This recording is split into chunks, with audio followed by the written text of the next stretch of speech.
Hoje é domingão, dia 1º, e esse é o nosso último editorial do dia. Mas vem cá, não é o menos importante não. Tem cada coisa maluca rolando. Se eu falasse para vocês que um partido do Brasil resolveu dizer que, do jeito que a coisa está indo, eles entendem o porquê que o país inteiro vai votar na extrema-direita ou na direita. Detalhe, é um dos partidos mais à extrema-esquerda que tem. Ele sugere que as pessoas não votem na esquerda porque a esquerda está perdida. Você já sabe qual partido é esse? Sabe não? Adivinha, coloca no comentário que eu vou falar para você.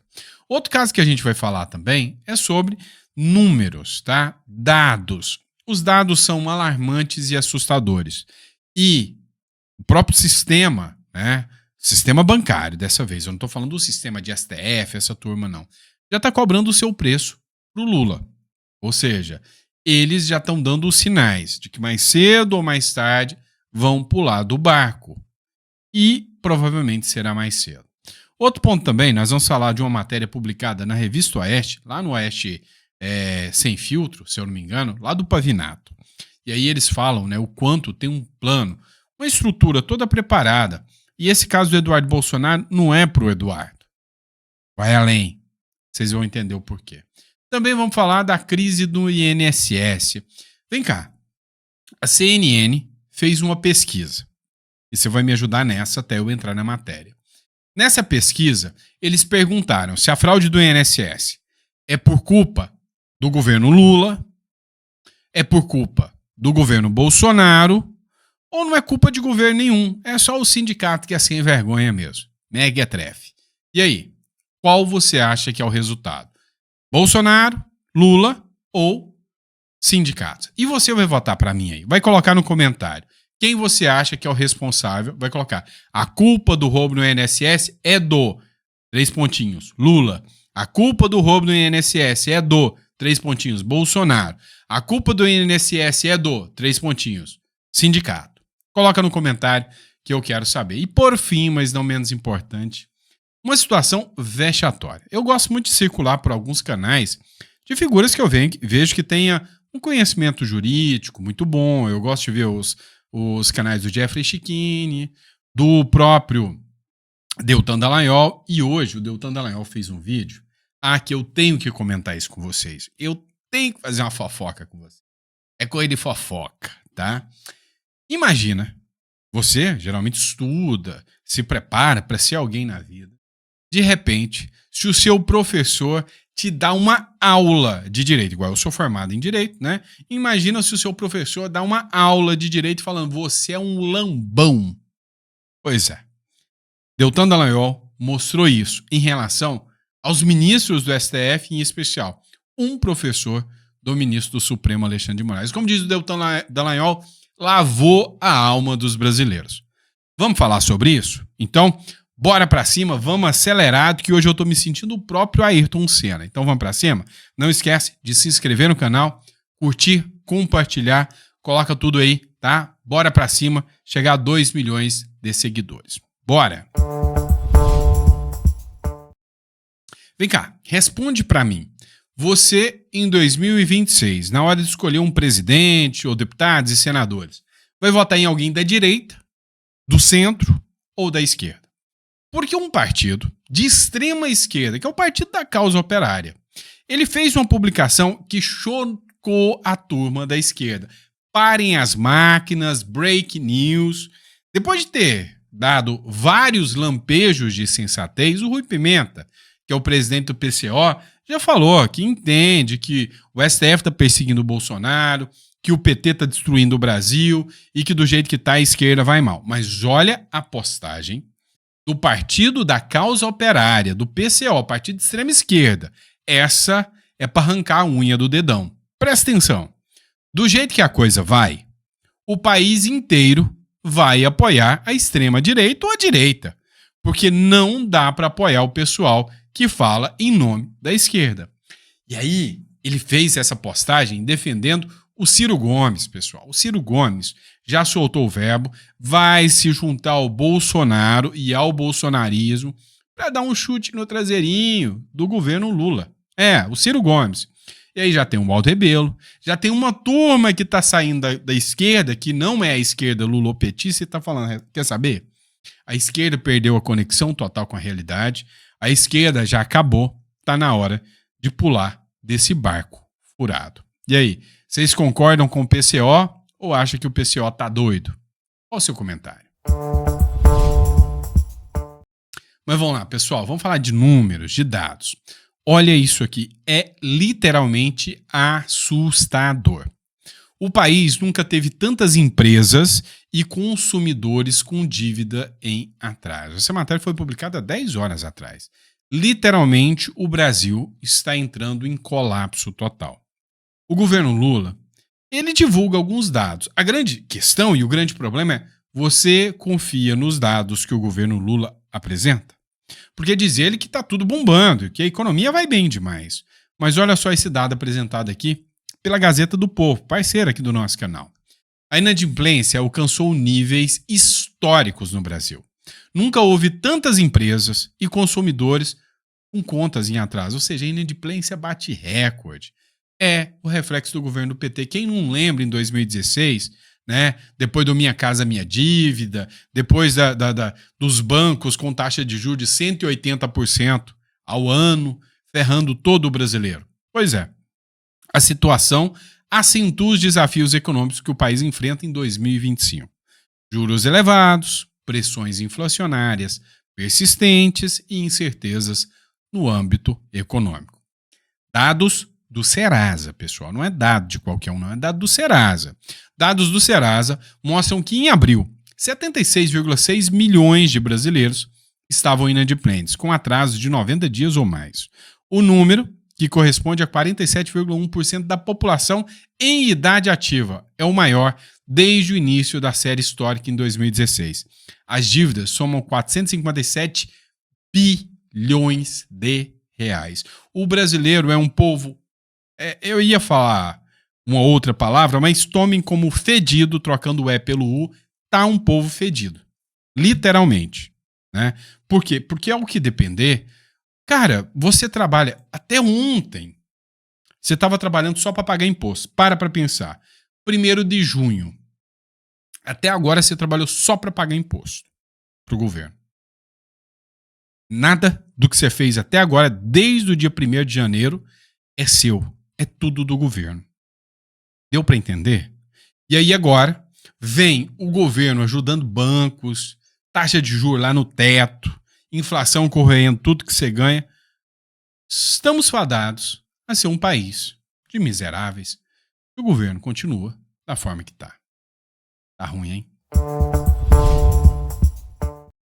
Vamos lá, pessoal. Olha só, vocês sabem que eu gosto muito, né, do Pavinato. Achei ele um cara muito engraçado. Ele tem um programa que chama Faroeste à Brasileira, né? E aí, a gente vai falar de asfixia financeira. Vocês viram falar da lei Magnitsky, que é uma lei que o governo norte-americano quer aplicar ao ministro do Supremo, Alexandre de Moraes. Por quê? Porque o ministro Alexandre de Moraes supostamente violou direitos humanos, liberdade de expressão e aplicou censura não a brasileiros, mas a cidadãos norte-americanos ou residentes americanos. E aí a regra é de lá, não é de cá. Entendeu? Não é no Brasil. É a regra de lá. E aí querem aplicar a lei Magnitsky, né, aqui no Brasil. E aí ela é considerada como pena de morte financeira, ou seja, você não pode ter cartão, não pode ter Netflix, um monte de coisa que você acaba perdendo acesso, né, acesso a tudo isso. E aí, um dos modus operandi da esquerda é a morte financeira dos seus opositores, ou melhor, um dos modus operandi do próprio Supremo Tribunal Federal é a morte financeira da direita. O Marcos Duval foi sancionado em 50 milhões de reais. Uma multa. Imagina. O que acontece na sua vida de repente? Não gosto do que esse cara fala. 50 milhões. Pau!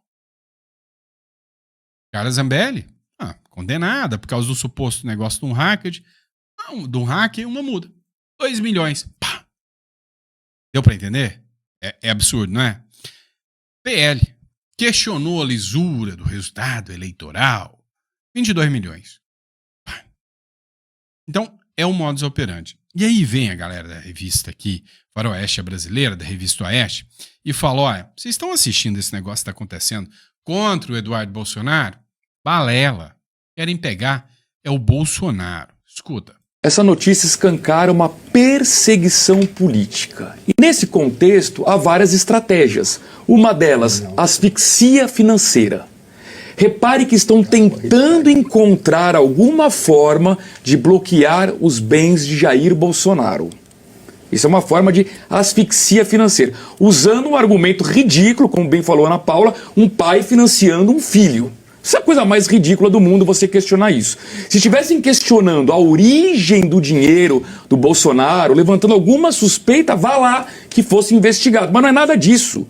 É o simples fato de um pai mandando dinheiro para um filho. Vão usar isso como argumento para bloquear bens, para bloquear as contas do Bolsonaro, para gerar o quê? Uma asfixia financeira. E vou além. A matéria fala aqui sobre a vaquinha online que foi feita. Já, anote aí, vão quebrar o sigilo dessa vaquinha, olhar CPF por CPF de quem doou o dinheiro e perseguir essas pessoas. Com qual objetivo? Fazer com que numa eventual próxima vaquinha as pessoas fiquem com medo de doar dinheiro, asfixiando novamente o Jair Bolsonaro e toda a sua família. Essa notícia... E aí, para piorar tudo, os próprios ministros do STF já anteciparam, lá na Globo News, né, na turminha da Globo lá, já anteciparam dizendo que a chance do Bolsonaro ter todos os seus bens bloqueados é enorme, uma vez que ele está financiando o seu filho lá nos Estados Unidos. Pessoal, se alguém tem dúvidas ainda, essa turma não tá para brincadeira, eu acho que já está na hora de acordar para a vida. O Olavo de Carvalho dizia, ou você os prende pelos crimes que eles cometeram, ou eles vão te prender pelos crimes que você não cometeu. E aí, o recado aqui foi para o Bolsonaro. 4 linhas da Constituição, isso aqui e aquilo ali. Não é à toa. E no final da vida do Olavo de Carvalho e do Bolsonaro, os dois estavam meio rompidos, né? Parece que o jogo foi esquisito.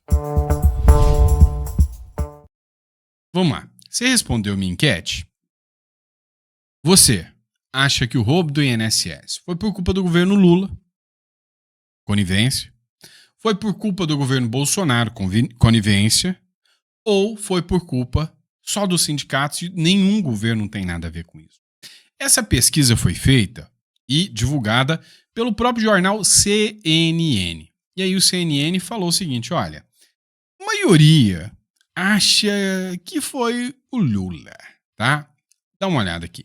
E falando em crises criadas pelo próprio governo, outra crise que continua repercutindo, criada também pelo próprio governo, é a do INSS. A Atlas Intel perguntou então, qual governo as pessoas acham que é o principal responsável pelas fraudes nos benefícios? Vamos ver.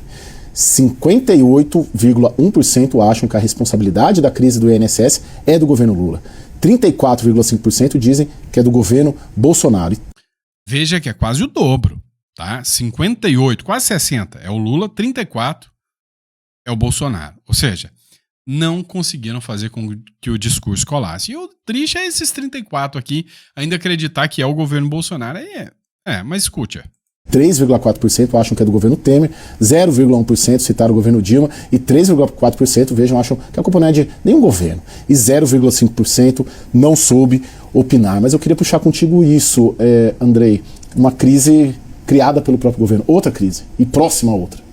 O governo, de fato, tentou, por algum tempo já, meio que empurrar o problema para o governo Bolsonaro, né?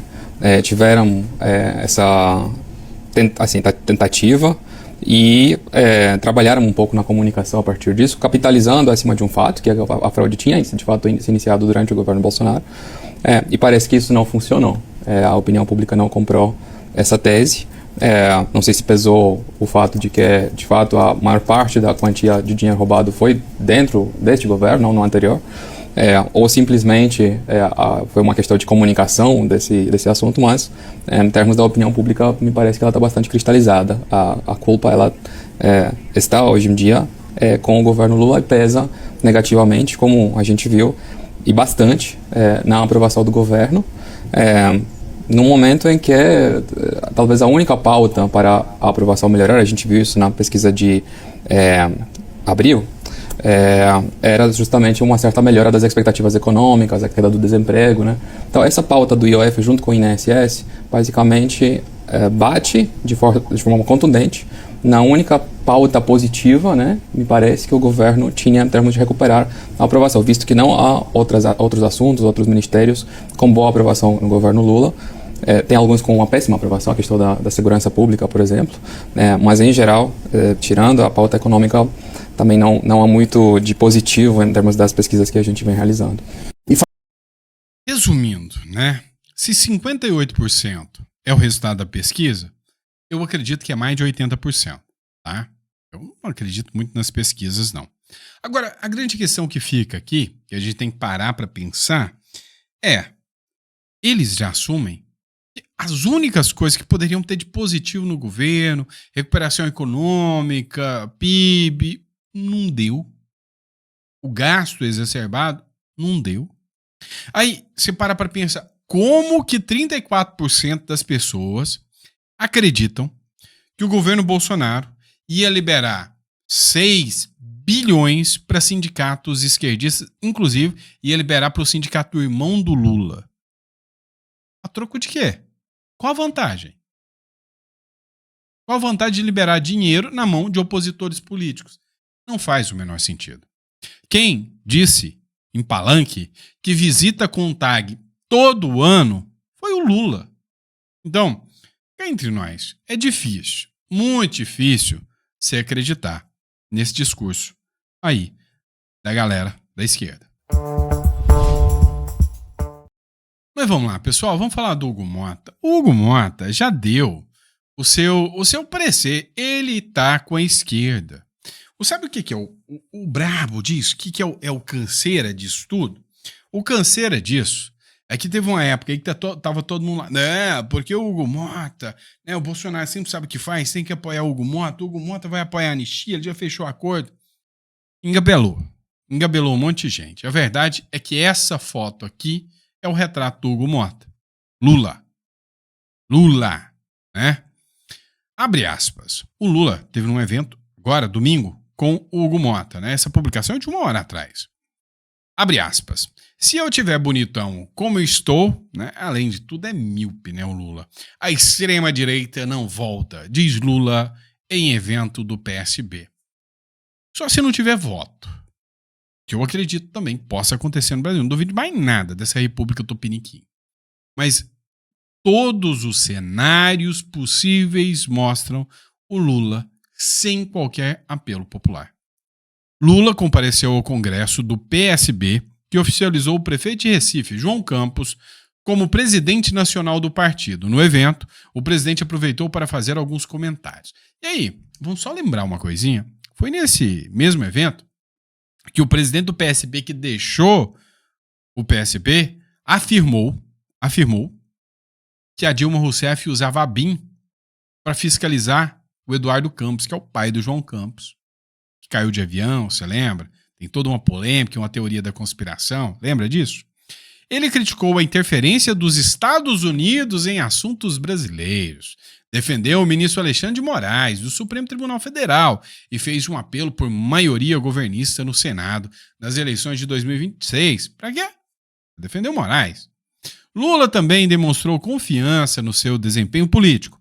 Pode ter certeza que se eu tiver bonitão do jeito que eu estou, apaixonado do jeito que eu estou e motivado do jeito que eu estou, a extrema-direita não volta a governar esse país. Gente, esse discursinho de balela, né?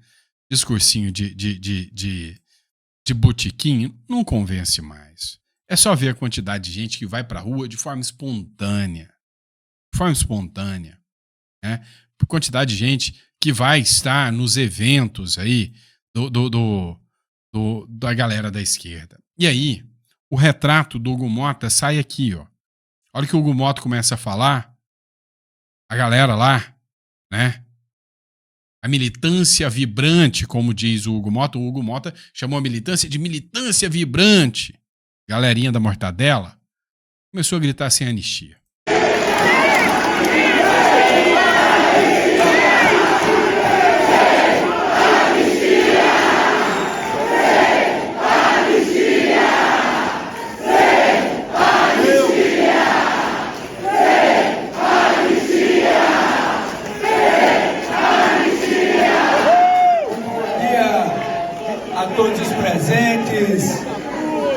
cumprimentar essa militância vibrante, cumprimentar aqui.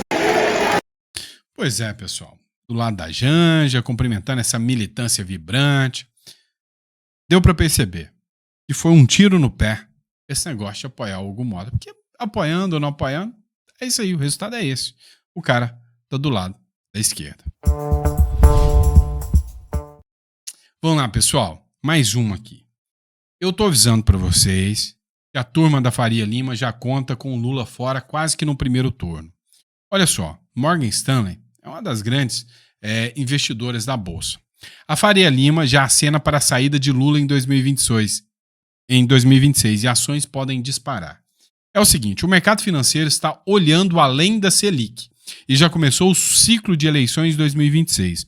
Analistas do Morgan Stanley dizem ver sinais claros de enfraquecimento do governo Lula e desenham um cenário onde a mudança de poder pode impulsionar um salto no Ibovespa. Abre aspas. Acreditamos que o calendário eleitoral dos próximos 18 meses abre espaço para o início de uma mudança de política, especialmente na política fiscal, escreveu o banco. Segundo o relatório, o Brasil está barato, o dólar deve ceder e uma combinação entre câmbio favorável, juros em queda e possível virada política pode levar o Ibovespa aos 189 mil pontos até 2026. Um salto de quase 35% sobre os níveis atuais. O que você me diz quando investidores comemoram porque um político pode cair? Não, você não entendeu. Eles estão comemorando falando, se o Lula cair, vai tudo subir, porque o Brasil volta a ter credibilidade.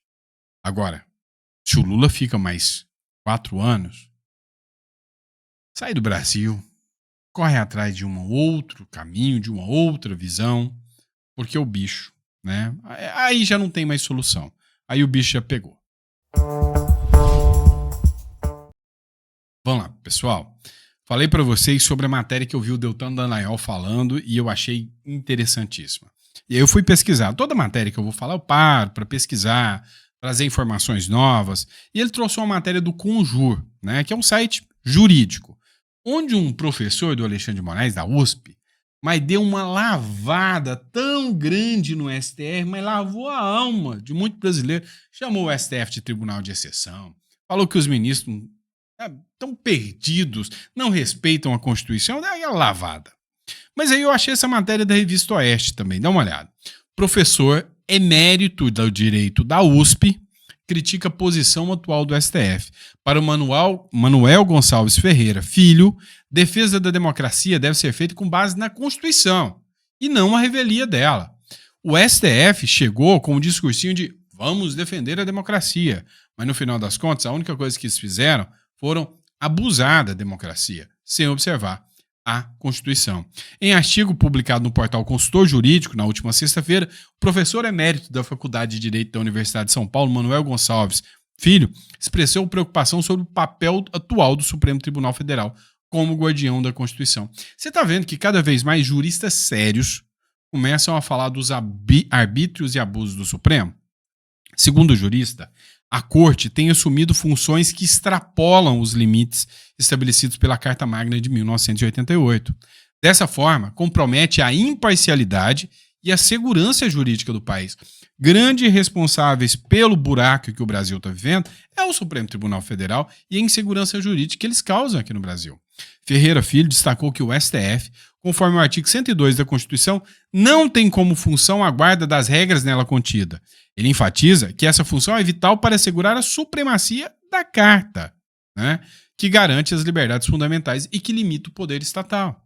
Ou seja, tem a função de guardar, né? No entanto, ele indaga se atualmente a Suprema Corte tem cumprindo adequadamente essa função. Conforme o jurista, há inquéritos e decisões que podem extrapolar os limites constitucionais, né?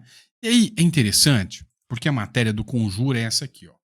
A supremacia da Constituição é exigência da própria democracia. E ele fala, o Supremo Tribunal tem função, guarda da Constituição, está no artigo 102, mas olha só o que ele escreve aqui, ó. O entendimento atual da Suprema Corte. A guarda da Constituição, tal qual o STF exerce hoje, suscita dúvidas se o império da Constituição perdura no Brasil atual. Ou seja, o STF já rasga, a Constituição não está nem observando. Cabe por isso analisar os casos que justifiquem essa dúvida, para bem compreender o estado atual do direito. E aí ele fala aqui do início, né, do entendimento, só que aqui ele fala, ó, tribunal de exceção. Quantas vezes eu já falei para vocês que abrir um processo fora da competência é tribunal de exceção? E aí vem aqui, um professor emérito de direito da USP. Comece-se pelo mais grave. Essa é a instituição de um tribunal de exceção, em que se tornou a própria Corte Suprema. Tribunal de exceção. Essa é a palavra que ele utilizou. Na medida em que passou a processar e julgar pessoas por crime cometidos, determinado caso, golpismo, e o conhecido pela data do 8 de janeiro de 2023. Ora, o tribunal de exceção é todo aquele que se destina a julgar determinadas pessoas em determinada situação. O artigo 5º proíbe expressamente, abre aspas, não haverá juízo ao tribunal de exceção. Com efeito, o STF, né, e a apuração das fake news indigitadas no inquérito foi delegada ao ministro do STF. Essa atribuição não importa em que os responsáveis pelas calúnias, injúrias, difamações cometidas, bem como o vandalismo ocorrido no 8 de janeiro de 2023, sejam processados e julgados pelo STF. E estes são julgados pela Egrégia Corte. Ou seja, não é o STF que tem que julgar. Não estão observando, mas nem um pouquinho. A censura, olha o quanto ele acabou aqui com o STF nesse artigo dele. Daqui a pouco, o coitado do professor da USP vai estar no inquérito das fake news. Vai ser acusado de golpe, de atentar contra a democracia, por escrever um artigo como esse. Outro ponto delicado ao tratar consiste na instauração da censura. Esta é expressamente proibida e claramente pela Constituição de 88, no artigo 5º. É livre a expressão da atividade intelectual, artística, científica e de comunicação, independentemente de censura ou licença.